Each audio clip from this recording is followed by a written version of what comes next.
नमस्कार मैत्रिणींनो, मी वर्षा फॅशन या यूट्यूब चॅनलमध्ये तुमचं अगदी मनापासून स्वागत करते। तर मैत्रिणींनो, आजच्या व्हिडिओमध्ये आपण बघणार आहोत खूप सारे आणि सोप्या पद्धतीने बॉटल बॅग किंवा बॉटल कवर। आणि त्यासाठी मी ते वेलवेटचा कपडा घेतलेला आहे। याच्यामध्ये वेगवेगळे कलर अवेलेबल आहेत आपल्याकडे, म्हणजे तुम्ही जो कपडा सिलेक्ट करता त्यानुसार मी तुम्हाला बनवून देत असते। तुम्हाला पण माझ्याकडून बनवून घ्यायचे असेल तर आता हा वेलवेटच्या कपड्याची ना धागे निघत नाही, ही एक ह्या कापडाची खासियत आहे। आता हा कलर एवढाच पीस शिल्लक राहिलाय आणि याच्यामध्ये तुम्हाला जर माझ्याकडून बनवून घ्यायची असेल अशा पद्धतीची बॉटल बॅग तर तुम्ही नक्की बनवून घेऊ शकता। आणि त्याचबरोबर अस्तरसाठी मी इथे नॉन वनचा कपडा वापरते। तुम्ही फक्त वेलवेटचा फॅब्रिक आणि अस्तरचा कपडा वापरला ना तर मध्यभागी राईस बॅग वापरायची पण गरज नाही। इतके दणकट आणि मजबूत असं आपले कापड आहे वेलवेटचं। खूप ऑर्डरचे बॅग आहेत तर त्या मी ह्याच कापडापासून बनवून देत असते। आणि तुम्हाला पण बनवून घ्यायचं असेल माझ्याकडून अशा पद्धतीचं बॉटल बॅग तर मला 9356065506 हे आपल्या व्हॉट्सअप नंबरवरती डायरेक्ट मेसेज करू शकता। तर चला जास्त वेळ न घालवता लगेचच आपण आपल्या आजच्या व्हिडिओला सुरुवात करूया। व्हिडिओ युजफुल वाटला, आवडला तर प्लीज प्लीज प्लीज व्हिडिओला लाईक करा, हाईप करा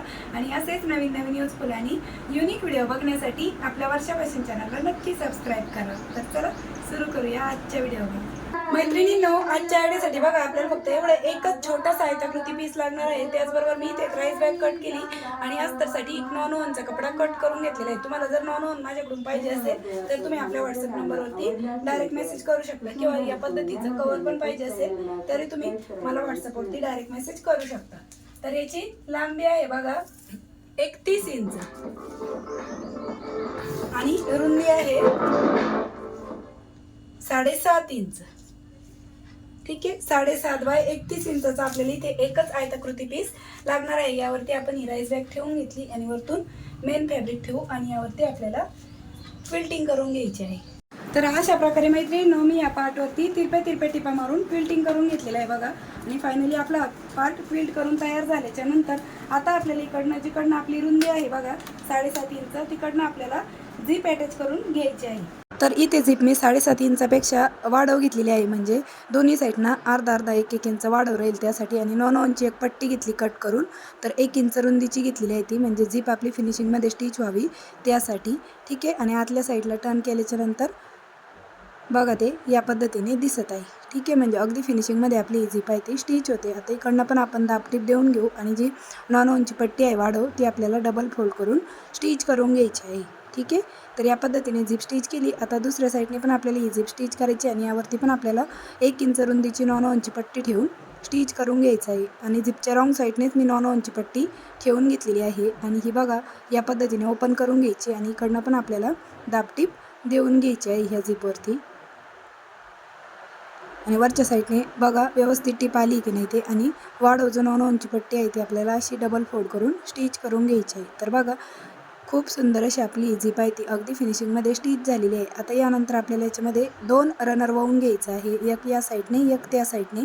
तर बघा एका साईडने रनर वाहून घेतलं, दुसऱ्या साईडने थोडासा पार्ट कट करायचा, म्हणजे खालीवर पार्ट पाहिजे म्हणजे आपलं रनर व्यवस्थित वाहता येतं।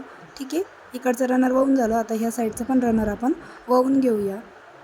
आणि इकडनं पण थोडासा भाग मी बघा इकडनं खालीवर कट केला आणि या पद्धतीने दोन्ही रनर आपले वाहून झाले। आता एक्स्ट्राची झीप आपल्याला कट करायची आणि झीप ओपन होणार नाही अशा पद्धतीनेच आपल्याला ती टर्न करून घ्यायची आहे आतल्या साईडला।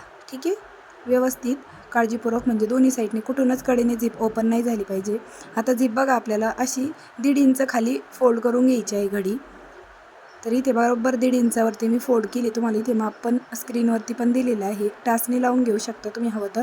आणि अगोदर आपल्याला या दोन्ही कडा स्टिच करून घ्यायच्या आहेत आणि थोडंफार मागे पुढे किंवा एक्स्ट्राचं कापड असेल ते आपण या स्टेजला कट करून घेऊया।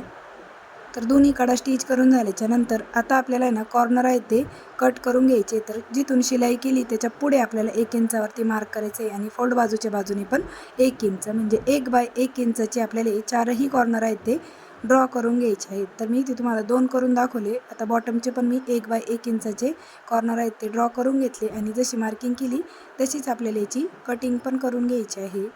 ठीक आहे, या पद्धतीने, आणि व्यवस्थित काळजीपूर्वकच कट करायचं किंवा जास्तीचा कपडा कट होऊ शकतो त्यामुळे। ठीक आहे, या पद्धतीने, आणि जाड झालेला होता हा कपडा त्यामुळे कट करायला पण जास्तीचा जोर लागावा लागत होता। आता आपल्याला या कडेकडेने अगोदर दोन्हीकडेने पायपिंग करायची, तर इथे परत मी 9 इंचीच पट्टी घेतलेली आहे 1 इंच रुंदीची आणि तिची आपल्याला दोन्ही कडेला पायपिंग करायची. तशी माझ्या कोणत्याच कापडाचे थ्रेड निघत नाही, तरी पण मी इथे फिनिशिंगसाठी पायपिंग आहे ती करून घेत आहे. नाही केली तरी पण चालते, आपण दुसऱ्या साईडने पण अशीच पायपिंग मी करून घेते. ठीक आहे.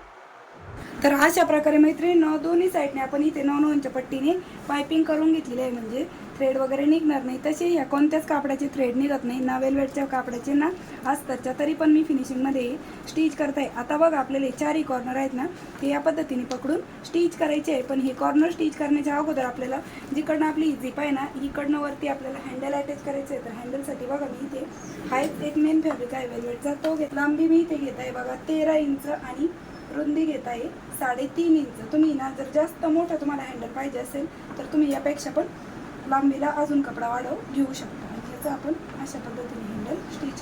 तर अशा प्रकारे आपण हे जे हँडल आहे ते स्टिच करून घेत आहोत.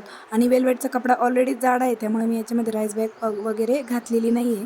तर बेल्ट स्टिच झाला. आता बघा तो आपल्याला जिथे आपला झिपच्या वरती कॉर्नर कट केले आहे ना, त्यामध्ये बरोबर अशा पद्धतीने लोटून द्यायचा. आणि तुम्हाला जर ते इकडनं बाहेर काढायला अवघड वाटत असेल तर तुम्ही झिप ओपन करून घेऊ शकता.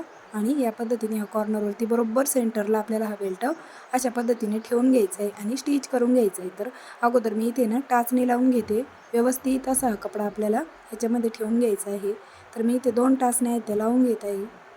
ठीक आहे. या पद्धतीने दुसऱ्या साईडने पण आपल्याला त्याचा दुसरा पार्ट आहे तो या पद्धतीने बाहेर काढायचा आहे. आणि जिथे कॉर्नर आपल्याला स्टिच करायचं आहे त्याच्याबरोबर सेंटरला ठेवून घ्यायचा हा बेल्ट आणि टाचणी लावून घ्यायची.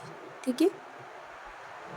आणि जी ओपन केलेली झिप होती ना, ती आपण आत्ता बंद पण करून घेऊ शकतो आणि हा बेल्टमध्ये लोटून देऊ शकतो. बॉटमच्या साईडने पण आपल्याला सेम ह्याच पद्धतीने हा बॉटमचा बेस आहे तो स्टिच करून घ्यायचा आहे. म्हणजे आपल्याला कुठल्याही प्रकारचा वेगळा बेस लावण्याची गरज नाही आणि एकाच आयताकृती कापडापासून तुमची ही बॅग डिझाईन आहे ती बनून तयार होते. बॉटल केस म्हणू शकता, बॉटल बॅग म्हणू शकता किंवा बॉटल कवर पण म्हणू शकता. तर चला मी हे स्टिच करते. तर अशा प्रकारे मैत्रिणींनो हे चारही कॉर्नर आहेत ना, ते मी स्टिच करून घेतलेले आहे. यावरती भरपूर अशी दाट टीप दिलेली आहे. कडेकडेला पण मशीन मागे पुढे करत लॉकची टिपा देऊन घेतलेल्या आहेत. आता त्यानंतर आपल्याला ही मेन झिप आहे ती ओपन करून घ्यायची आणि ही जी बॅग आहे ती राईट साईडला टर्न करून घ्यायची आहे. आणि नॉन अस्तर असल्यामुळे त्याचबरोबर वेलवेटचा कपडा, त्यामुळे खूप अशी कडक झालेली आहे ती आणि खूप टिकाऊ आहे. तुम्ही एकदा जरी बनवलेली ही वर्षानुवर्ष टिकणारी आहे. तर मैत्रिणींनो तुम्हाला माझी शिकवण्याची सांगण्याची पद्धत आवडत असेल तर प्लीज व्हिडिओला एक छोटंसं लाईक आणि तुमची कमेंट नक्की करा. व्यवस्थित त्याचे जे कॉर्नर आहेत ते बाहेर काढून घ्यायचे. आणि याच्यामध्ये तुम्ही ना थर्मस पण ठेवू शकता बघा थंड, कारण की याचा जो बेस आहे तो बघा या पद्धतीने तयार झाला आहे. वरती पण टॉपला पण आपला इथे अशा पद्धतीने हा जो बेस आहे तो रेडी झालेला आहे बघा. आणि सोबत आपण बेल्ट पण दिलेले आहे. आता याच्यामध्ये ना तुम्ही तुमची 1 लिटरची ही पाण्याची बॉटल असेल ना, ही पण बसेल आणि अशी स्पोर्टमधली जरी पाण्याची बॉटल असेल ना, ही पण बसेल. दोन्ही पण 1-1 लिटरच्या आहेत. तुमच्या जी साईज असेल ना त्या दोन्ही पण मी तुम्हाला याच्यामध्ये ठेवून दाखवते, म्हणजे तुम्हाला आयडिया येईल की दोन्ही पण आपल्या बॉटल बसत आहेत की नाही. तर अगोदर ही बॉटल ठेवून दाखवते बघा. आणि अगदी इझिली जात आहे बघा. आणि ही बॉटल ठेवून ना आपली एवढी जागा शिल्लक राहते. ठीक आहे. आणि त्यानंतर ही पण बॉटल आहे ती पण आपली याच्यामध्ये आरामात बसते बघा. ठीक आहे. आणि ही जी झिप आहे ती आपण क्लोज करून घेऊ. आणि 2 रनर आपण इथे दिलेले आहेत. अशा पद्धतीने आपली ही 1 लिटरच्या पाण्याच्या बॉटलसाठी खूप सुंदर अशी बॉटल बॅग आहे ती बनून तयार झाली, तीही घरच्या घरी. आणि खूप साध्या आणि सोप्या पद्धतीने मी तुम्हाला या बॅगीची कटिंग आणि स्टिचिंग दाखवलेली आहे. तर मैत्रिणींनो कशी वाटली तुम्हाला आपली आजची ही आयडिया ते पण मला कमेंट करून नक्की सांगा. तर बघा याची उंची आहे 12.5 ते 13 इंच आणि बॉटल अगदी आपली इझिली जात आहे याच्यामध्ये बघा. बॉटमच्या साईडने या पद्धतीने टॉप पार्टला पण अशा प्रकारे आहे. आणि एकदाच बनवली ना तर तुम्ही वर्षानुवर्षे टिकणारी बॅग आहे. खूप युजफुल अशी आयडिया मी तुमच्यासोबत आज शेअर केलेली आहे. आणि तुम्हाला पण माझ्याकडून अशा पद्धतीची बॉटल कवर आहे, बॉटल बॅग आहे ती बनवून घ्यायची असेल तर तुम्ही मला आपल्या 9356069506 या आपल्या व्हॉट्सअप नंबरवरती डायरेक्ट मेसेज करून तुमची ऑर्डर बुक करू शकता. बॉटल कवरसाठी असू द्या, टिफिन बॅगसाठी असू द्या, साडी कवरसाठी असू द्या, तिथे तुम्हाला सर्वच कॅटलॉग आहे ते बघायला मिळणार आहे. ठीक आहे. तर भेटूया पुन्हा नेक्स्ट व्हिडिओमध्ये. तोपर्यंत bye bye. Thanks for watching. Shri Swami Samarth. जय जिजाऊ, जय शिवराय. Bye bye.